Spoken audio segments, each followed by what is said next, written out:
మనం ఎప్పటికైనా మిశ్రమ ఫలితాలే చెప్పుకోవాలి. కేతు కూడానే ఉంది. సో సడన్గా ఏంటంటే ఆపర్చునిటీస్ వస్తాయి, సడన్గా ఆపర్చునిటీస్ రావు.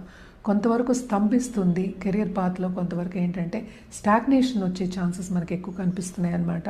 అదొక్కటి కాకుండా అష్టమ శని ఉంది, 11th జూపిటర్ సంచారం చాలా మంచిది.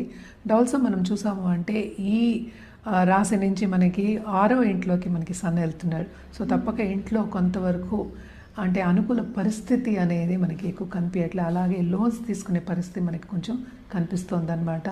ఏదైనప్పటికీ స్పిరిచువాలిటీ అనేది డెవలప్ అవుతుంది, ఫిలాసఫికల్ నేచర్ అనేది ఉంటుంది. అలాగే గుప్త సబ్జెక్ట్లో వీళ్ళకి ఇంట్రెస్ట్ చూపించి చదువు మీద ధ్యాస పెట్టి ముందుకెళ్ళడం అనేది మనకు కనిపిస్తోంది. Second half of this month నేను ఇందాక చెప్పినట్టు 6th హౌస్కి, ఈ రాశికి అధిపతి మనకి 6th హౌస్కి వెళ్తున్నారు. సో తప్పక కొన్ని ఇబ్బందులు పడే ఛాన్సెస్, ఎస్పెషలీ హెల్త్ రీత్యా ఇన్ఫెక్షన్స్ వచ్చే ఛాన్సెస్ మనకి కనిపిస్తున్నాయి. ఎస్పెషలీ అప్పర్ రెస్పిరేటరీ సిస్టమ్, అలాగే సమ్ ఐ ప్రాబ్లమ్